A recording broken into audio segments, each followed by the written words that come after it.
Hi hello and வணக்கம் மக்களே. நீங்கள் கேட்டுட்ருக்கிறது மைக்கான் பாலாஜி. நான் உங்கள் கூட பேசிகிட்டு இருக்கிறது பூவர்சன். இந்த ஒரு எபிசோடில் நம்ம எதை பற்றி பார்க்க போகிறோம் அப்படின்னு கேட்டிங்க அப்படின்னா பேராசிட்டாலஜி தான் மக்களே. அதாவது பேராசிட்டாலஜி அப்படின்னா பேராசைட்ஸ் பற்றி படிக்க போகிறது, அதாவது ஒட்டுண்ணிகள் பற்றி படிக்க போகிறது தான் இந்த ஒரு பேராசிட்டாலஜி. இந்த பேராசிட்டாலஜியில் வெறும் ஒட்டுண்ணிகளை மட்டும், அதாவது பேராசைட்ஸை மட்டும் நம்ம படிக்க போகிறதில்ல. அந்த பேராசைட்ஸ் அஃபெக்ட் பண்ணுற ஹோஸ்ட், அப்புறம் அதுக்குள்ளே என்னென்ன ஹோஸ்ட் அண்ட் பேராசைட்டுக்கு நடுவில் என்னென்ன மாதிரியான ரிலேஷன்ஷிப் இருக்குது, அதோட டைப்ஸ் என்ன, அந்த டைப்ஸை எப்படியெல்லாம் கிளாஸிஃபை பண்ணியிருக்காங்க, அந்த கிளாஸிஃபிகேஷன்லாம் என்னென்னலாம் இருக்கும், அப்புறம் இதை யார் கண்டுபிடிச்சா, அப்புறம் அதோட ஐசோலேஷன், ஐடென்டிஃபிகேஷன், லைஃப் சைக்கிள், அப்புறம் ஹோஸ்ட் பேராசைட் இன்ட்ராக்ஷன், அந்த இன்ட்ராக்ஷன் மூலிமா என்னென்ன இன்ஃபெக்ஷன்ஸ் காஸ் ஆகுது, அது எப்படியெல்லாம் க்யூர் பண்ணலாம் அப்படின்றத எல்லாத்தையுமே இந்த ஒரு எபிசோடில் நம்ம டீட்டெயிலாக பார்க்கலாம் மக்களே. இந்த பேராசைட்ஸை ஃபஸ்ட்டு யார் கண்டுபிடிச்சா அப்படின்னு பார்த்தீங்க அப்படின்னா சார்லஸ் லூயிஸ் அப்படின்றவர் 1880களில் இதை கண்டுபிடிச்சிருக்காரு. அப்புறம் இதை ரெண்டு டைப்ஸாக இதை பிரிச்சுருக்காங்க. எக்டோ பேராசைட்ஸ், எண்டோ பேராசைட்ஸ் அப்படின்ற ரெண்டு டைப்பாக பிரிச்சுருக்காங்க. அந்த ரெண்டு டைப்பும் என்னென்ன அப்படின்னு கேட்டிங்க அப்படின்னா, எக்டோ பேராசைட்ஸ் அப்படின்றது ஒரு ஆர்கானிசமுக்கு வெளியே, அதாவது ஹியூமனாக இருக்கட்டும் அனிமலாக இருக்கட்டும், அந்த ஆர்கானிசமுக்கு வெளியே, அதாவது அதோட ஸ்கின் லேயரில் அஃபெக்ட் பண்ணுறது எல்லாமே எக்டோ பேராசைட்னு சொல்லலாம். அது இந்த மாதிரி ரேஷஸ், இச்சிங், அதாவது அரிப்பு, இந்த மாதிரியெல்லாம் ஏற்படுத்துறது எல்லாமே இந்த எக்டோ பேராசைட்ஸ் தான். அதே மாதிரி எண்டோ பேராசைட்ஸ் அப்படின்னு பார்த்தீங்க அப்படின்னா, ஒரு ஆர்கானிசமுக்கு உள்ளே அஃபெக்ட் பண்ணுறது எல்லாமே எண்டோ பேராசைட்ஸ். அதாவது ஒரு கொசு மூலிமா ஒரு பேராசைட் கேரி பண்ணப்பட்டு அது கடிக்கிறது மூலிமா நமக்கு அந்த பேராசைட்டானது டிரான்ஸ்மிட் ஆகிறது மூலிமா மலேரியல் ஃபீவர்லாம் நமக்கு காசு ஆகும். இதெல்லாம் எண்டோ பேராசைட்ஸ் அப்படின்னு சொல்லப்படுறோம். அதே மாதிரி இந்த பேராசைட்ஸை இன்னும் ஃபர்தராக 3 டைப்ஸாக பிரிச்சுருக்காங்க. அது என்னென்ன அப்படின்னு பார்த்தீங்க அப்படின்னா, புரோட்டோஜோவா, ஹெல்மின்திஸ், அப்புறம் ஆர்த்ரோபோட்ஸ் அப்படின்ற மாதிரி 3 டைப்ஸாக பிரிச்சுருக்காங்க. அந்த 3 டைப்பில் புரோட்டோசோவா அப்படின்னா என்ன அப்படின்னு பார்த்தீங்க அப்படின்னா, இது ஒரு சிங்கிள் செல்டு ஆர்கானிசம். அப்புறம் இதை ஆண்டன் வான் லீவன்ஹூக் அப்படின்றவர் தான் இதை இன்ட்ரடியூஸ் பண்ணியிருக்காரு. அதே மாதிரி இது blood, nervous system, digestive track, இது எல்லாத்தையுமே அஃபெக்ட் பண்ணும், இன்ஃபெக்ட் பண்ணும் அப்படின்னு சொல்லியிருக்காங்க. அதாவது ஹியூமனாக இருக்கட்டும் அனிமலாக இருக்கட்டும், ரெண்டுக்குமே இந்த blood, nervous system and digestive ட்ராக்கில் இதெல்லாம் இதோட இன்ஃபெக்ஷனை காஸ் பண்ணும் அப்படின்னு சொல்லியிருக்காங்க. இதோட சிம்டம்ஸ்னு பார்த்தீங்க அப்படின்னா, அப்டமனல் பெயின் இருக்கும், அப்புறம் வெயிட் லாஸ் ஆகும், வீக்னஸ், டயக்ரியா, இதெல்லாம் இதோட சிம்டம்ஸாக சொல்லப்பட்டிருக்காங்க. ஹெல்மின்திஸ் அப்படின்னா என்ன, இது இந்த ஹெல்மின்திஸில் வார்ம்ஸ், லீச்சஸ், இதெல்லாம் இன்வால்வ் ஆகிருக்கும். இது எண்டோ பேராசைட் அண்ட் எக்டோ பேராசைட்னு சொல்லலாம். இதில் ஃபேமஸான ரவுண்ட் வார்ம்ஸ்லாம் இருக்குது. அது என்னென்ன அப்படின்னு பார்த்தீங்க அப்படின்னா, ட்ரிக்கினெல்லா ஸ்பைரிலிஸ் அப்படின்ற பேராசைட்ஸ். அது என்ன பண்ணும் அப்படின்னு கேட்டிங்க அப்படின்னா, ஒரு பிக்ஸ், அதாவது பன்னியோட டிஷ்யூக்களில் இது ப்ரெசண்ட் ஆகிருக்கும். அதை நம்ம அதோட மீட்டை நம்ம சரியாக குக் பண்ணாமல் சாப்பிட்றது மூலிமா இந்த ஹியூமன்ஸுக்கு இன்ஃபெக்ஷனை காஸ் பண்ணும் அப்படின்னு சொல்லியிருக்காங்க. இதோட சிம்டம்ஸ் என்னென்ன அப்படின்னு பார்த்தீங்க அப்படின்னா, டயக்ரியா, அப்டமன் பெயின், அப்புறம் வீக்னஸ், இதெல்லாம் காஸ் ஆகும் அப்படின்னு சொல்லியிருக்காங்க.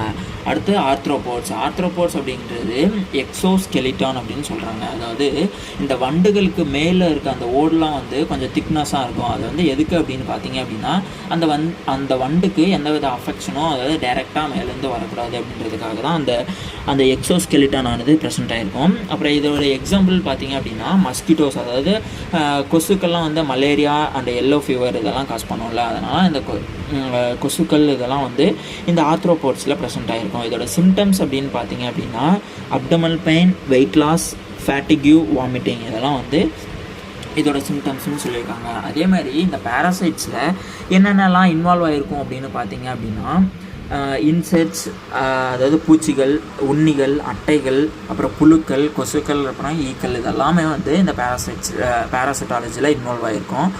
அப்புறம் இந்த இந்த பேராசைட்ஸோட லைஃப் சைக்கிள்லாம் எப்படி இருக்கும் அப்படின்னு பார்த்தீங்க அப்படின்னா, இது வேரியஸ் ஸ்டேஜஸில் மல்டிபிள் ஹோஸ்ட்டில் இதோட லைஃப் சைக்கிள் நடக்கும். உதாரணத்துக்கு ஒரு பேராசைட் தன்னோட முட்டைகளை ஒரு இடத்துல இடும். அது அந்த முட்டைகள் சின்ன சின்ன புழுக்களாக வெளியே அந்த புழுக்கள் பூச்சிகளாக மாறி ஒரு ஹோஸ்ட்டை அஃபெக்ட் பண்ணுது. அந்த ஹோஸ்ட்டை அஃபெக்ட் பண்ணுறது மூலிமா அந்த ஹோஸ்டானது கொஞ்சம் கொஞ்சமாக இறந்து போகுது. அப்படி இல்லை அப்படின்னா அந்த ஹோஸ்ட்டை வேறு ஏதாவது ஒரு ஆர்கானிசம் சாப்பிட்றது மூலிமா அந்த ஒரு ஆர்கானிசமும் வந்து அந்த பேராசைட் மூலிமா அஃபெக்ட் ஆகுது. அதாவது நம்ம போனஸ் எபிசோடில்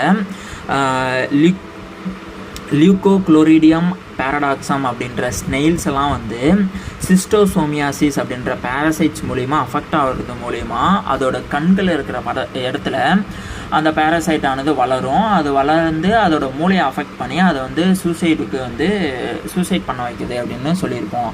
அந்த மாதிரி தான் ஒரு பேரசைட்டானது இன்னொரு ஆர்கானிசமை வந்து அஃபெக்ட் பண்ணி அதை வந்து கொஞ்சம் கொஞ்சமாக சாகரிக்கும் அப்படின்னு சொல்லியிருக்காங்க. அப்புறம் ஹோஸ்ட் பேராசைட் இன்ட்ராக்ஷன் அப்படின்னா என்ன அப்படின்னு பார்த்தீங்க அப்படின்னா, ஒரு ஹோஸ்ட்டும் பேராசைட்டும் இன்ட்ராக்ட் ஆகிறது மூலிமா அதோட இம்யூனிட்டி வந்து கொஞ்சம் கொஞ்சமாக டேமேஜ் பண்ணி அந்த ஹோஸ்ட்டுக்கு வந்து இன்ஃபெக்ஷனை காஸ் பண்ணும். அதேமாதிரி டிசீஸ் பேத்தோஜென்ஸ் அப்படின்னா பேத்தோஜெனிசிஸ் அப்படின்னா என்ன அப்படின்னு பார்த்தீங்கன்னா, ஒரு பேராசைட் வந்து என்ன மாதிரியான இன்ஃபெக்ஷனை கொடுத்து டிசீஸை காஸ் பண்ணுது, அந்த டிசீஸை காஸ் பண்ணுறது மூலிமா என்ன மாதிரியான சிம்டம்ஸ் நமக்கு இருக்கும், அதோட சிவியாரிட்டி என்ன அப்படின்றது எல்லாத்தையுமே இந்த பேத்தோஜெனிசிஸ் மூலிமா நம்ம வந்து தெரிஞ்சுக்கலாம். எப்படியும் அடுத்தது எபிடிமாலஜி அப்படின்னா என்ன அப்படின்னு பார்த்தீங்க அப்படின்னா, ஒரு பேராசைட்டை நம்மளால் எக்ஸமைன் பண்ணுறது மூலிமா அந்த டிசீஸோட பாப்புலேஷன் எப்படி இருக்குது, அது எப்படி ஸ்ப்ரெட் ஆகுது, அது எப்படி கண்ட்ரோல் அண்ட் ப்ரிவென்ட் பண்ணலாம் அப்படின்றது எல்லாத்தையுமே வந்து இந்த எபிடிமாலஜியில் நம்மளால் தெரிஞ்சுக்க முடியும்.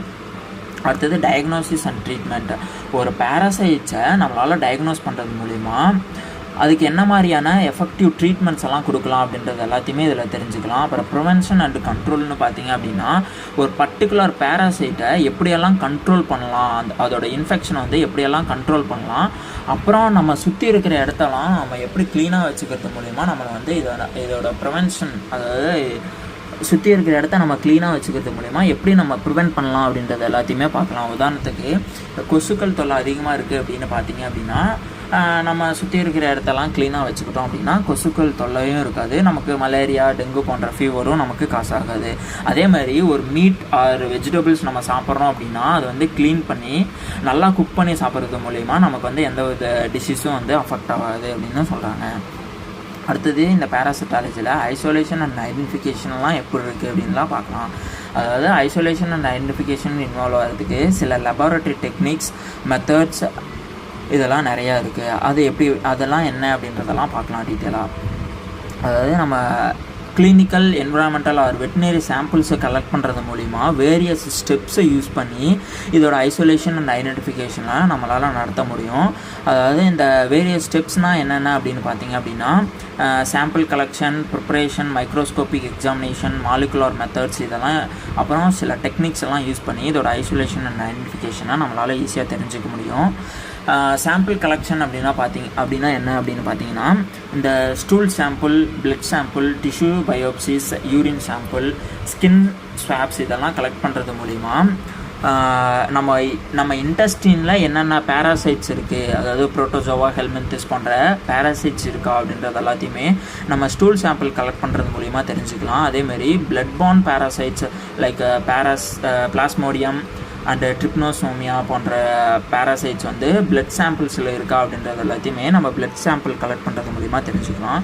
அடுத்தது டிஷ்யூ பேராசைட்ஸ், அதாவது லைஸ்மீனியா அண்ட் டாக்ஸோபிளாஸ்மா போன்ற பேராசைட்ஸ் வந்து டிஷ்யூ பயோப்சி பண்ணுறது மூலிமா நம்ம டிஷ்யூ பேராசைட்ஸ் வந்து ஐசோலேட் பண்ணலாம். அதே மாதிரி யூரின் சாம்பிளில் யூரினரி பேராசைட்ஸ், அதாவது சிஸ்டோசோமியா, ஹெமட்டோபியம் போன்ற பேராசைட்ஸ் வந்து ப்ரெசென்ட் ஆகிருக்கா இல்லையா அப்படின்றது எல்லாத்தையுமே யூரின் சாம்பிளில் கலெக்ட் பண்ணுறது மூலிமா நம்மளால் தெரிஞ்சுக்கலாம். அதேமாதிரி ஸ்கின் ஸ்வாப்ஸை வந்து கலெக்ட் பண்ணுறது மூலிமா ecto parasites like mites and lysis போன்ற பேராசைட்ஸ் வந்து நம்மளால் ஸ்கின் ஸ்வாப்ஸ் மூலிமா நம்மளால் தெரிஞ்சுக்க முடியும். அடுத்து வந்து சாம்பிள் ப்ரிப்ரேஷன், அதாவது ஒரு சாம்பிளோட கான்சன்ட்ரேஷன் எப்படி இருக்குது அப்படின்றத தெரிஞ்சுக்கிட்டு அது இன்க்ரீஸோ அல்லது டிக்ரீஸோ அதுக்கு ஏற்ற மாதிரி, அதாவது ஒரு பேராசைட்டை அதோட டிடெக்ஷன் ரேட்டுக்கு ஏற்ற மாதிரி அதோட கான்சன்ட்ரேஷன் இன்க்ரீஸோ டிக்ரீஸோ பண்ணுறது மூலிமா சில மெத்தட்ஸை யூஸ் பண்ணி அதை வந்து என்ன மாதிரியான பேராசைட் அப்படின்றத நம்மளால் ஐசோலேட் பண்ண முடியும். அது என்ன மெத்தட்ஸ் அப்படின்னு பார்த்தீங்க அப்படின்னா, ஃப்ளோட்டேஷன், செடிமெண்டேஷன் போன்ற மெத்தட்ஸை தான் யூஸ் பண்ணி நம்ம அது என்ன பேராசைட் அப்படின்றத வந்து ஈஸியாக ஐசோலேட் பண்ணலாம். அதேமாதிரி ஸ்டெய்னிங் டெக்னிக்ஸும் இருக்குது. அதாவது ஜிம்சா ஸ்டெய்னிங், அப்புறம் ட்ரைக்ரோம் ஸ்டெய்னிங், அப்புறம் ஆசிட் ஃபாஸ்ட் ஸ்டெய்னிங் யூஸ் பண்ணுறது மூலிமா ஒரு பேரசைட்டை நம்மளால் விசுவலைஸ் பண்ண முடியும். மைக்ரோஸ்கோப்போட உதவியோட ஒரு பேரசைட்டை நம்மளால் விசுவலைஸ் பண்ணி ஈஸியாக வந்து ஐடென்டிஃபை பண்ணலாம். அதே மாதிரி மைக்ரோஸ்கோபிக் எக்ஸாமினேஷன் அப்படின்னு பார்த்தீங்க அப்படின்னா டைரக்ட் மைக்ரோஸ்கோப்பி, அதாவது வெட் மவுண்ட் ப்ரிப்ரேஷன் மூலிமா டைரக்ட் மைக்ரோஸ்கோப்பி பண்ணலாம். அப்படி இல்லை அப்படின்னா ஸ்டெய்னிங் மெத்தட்ஸை யூஸ் பண்ணி ஒரு பேராசைட்டோட மார்பாலஜியை நம்மளால் ஈஸியாக தெரிஞ்சிக்க முடியும். அட்வான்ஸ்டு மைக்ரோஸ்கோப்பியில், அதாவது அட்வான்ஸ்டு மைக்ரோஸ்கோப்பியில் ஃப்ளோரசன்ஸ் மைக்ரோஸ்கோப்பி, அப்புறம் எலக்ட்ரான் மைக்ரோஸ்கோப்பி யூஸ் பண்ணுறது மூலிமா ஒரு பேராசைட்டோட அல்ட்ரா ஸ்ட்ரக்சரை நம்மளால் ஈஸியாக கண்டுபிடிக்க முடியும். அடுத்து மாலிகுலார் மெத்தட்ஸில் பிசிஆர், டிஎன்ஏ சீக்வன்சிங், அப்புறம் ஆர்டிபிசிஆர் இதெல்லாம் யூஸ் பண்ணுறது மூலிமா ஒரு பேராசைட் என்ன மாதிரியான இன்ஃபெக்ஷனை காஸ் பண்ணுது, அதை வந்து எப்படி க்யூர் பண்ணலாம், என்ன மாதிரியான ட்ரீட்மெண்ட்ஸ் எல்லாம் நம்மளால் கொடுக்க முடியும் அப்படின்றது எல்லாத்தையுமே இந்த மாலிகுலார் மெத்தட்ஸ் மூலிமா நம்மளால் ஈஸியாக தெரிஞ்சுக்க முடியும்.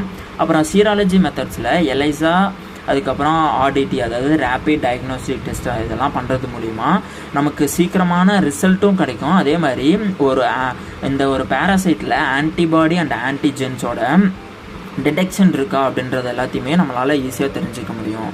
அடுத்தது culture டெக்னிக்ஸில் in vitro culture, in vivo கல்ச்சர்னு 2 types வந்து யூஸ் பண்ணுறாங்க. அதாவது ஒரு ஆர்கானிசமுக்கு வெளியே ஒரு கிளாஸ் டியூப் ஆறு பெட்ரி பிளேட்ஸில் வந்து நம்மளால் கல்ச்சரிங் பண்ண முடியுது அப்படின்னு பார்த்தீங்க அப்படின்னா அதெல்லாம் வந்து இன்விட்ரோ கல்ச்சர் அப்படின்னு சொல்கிறோம். அதில் வந்து நம்மளால் ஒரு ஆர்கானிசம் வந்து ஒரு கல்ச்சர் மீடியாவில் ஒரு ஆர்கானிசமாக நம்மளால் க்ரோ பண்ண முடியும், அதை மல்டிப்ளிகேஷனும் பண்ண முடியும். அதே மாதிரி அது என்னென்னு ஐடென்டிஃபை பண்ணி அதுக்கு சூட்டபிளான ட்ரக்ஸை கொடுத்து அதை வந்து டெஸ்ட் பண்ணுறது மூலிமா நம்மளால் ஈஸியாக ஐசோலேட் பண்ணலாம். அதே மாதிரி இன்வைவோ கல்ச்சரில் ஒரு ஆர்கானிசமுக்கு உள்ள அந்த கல்ச்சரை பேராசைட்டோட கல்ச்சரிங்கை நம்மளால் பண்ணுறது மூலிமா அது என்ன மாதிரியான பேராசைட் அப்படின்றத ஈஸியாக தெரிஞ்சுக்கலாம். ஆனால் இந்த விட்ரோவோட வைவோ பண்ணுறது டிஃபிகல்ட் அப்படின்னு சொல்லியிருக்காங்க. அதுக்கடுத்தது இன்டைரக்ட் ஃப்ளோரசன் ஆன்டிபாடி டெஸ்ட், அப்புறம் வெஸ்டர்ன் பிளாட்டிங், ஜெனோ டயக்னோசிஸ் இதெல்லாம் பண்ணுறது மூலிமா ஒரு பர்டிகுலர் பேராசைட்டை நம்மளால் ஈஸியாக கண்டுபிடிக்க முடியும். அதே மாதிரி அந்த பேராசைட் வந்து வெக்டராக ஒர்க் பண்ணுதா இல்லையா, அதாவது ஒரு பேராசைட்டை கேரி பண்ணிட்டு போகுதா இல்லையா அப்படின்றதையும் நம்மளால் ஈஸியாக ஐடென்டிஃபை பண்ண முடியும். ஓகே மக்களே, இந்த ஒரு எபிசோடில் பேராசிட்டாலஜினா என்ன, அதில் என்னென்ன டைப்ஸ் இருக்குது, அதை எப்படியெல்லாம் காஸ் பண்ணுது, ஒரு ஹோஸ்ட்டுக்கும் ஒரு பேராசைட்டுக்கும் உள்ள இன்ட்ராக்ஷன்ஸ் எல்லாம் எப்படி இருக்குது, அதோட ஐசோலேஷன், ஐடென்டிஃபிகேஷன் இது எல்லாத்தையுமே வந்து இந்த ஒரு எபிசோடில் நம்ம டீட்டெயிலாக பார்த்துருப்போம்னு நினைக்கிறேன். மீண்டும் அடுத்த ஒரு எபிசோடில் ஒரு புது டாப்பிக்கோட நான் உங்களை வந்து சந்திக்கிறேன். அது வரைக்கும் உங்களிடமிருந்து விடைபெறுவது நான் உங்கள் பூவர்சன். அண்ட் நீங்கள் கேட்டுட்டு இருக்கிறது மைக்கான் biology. And keep listening to the Spotify app. Thank you, bye and see you.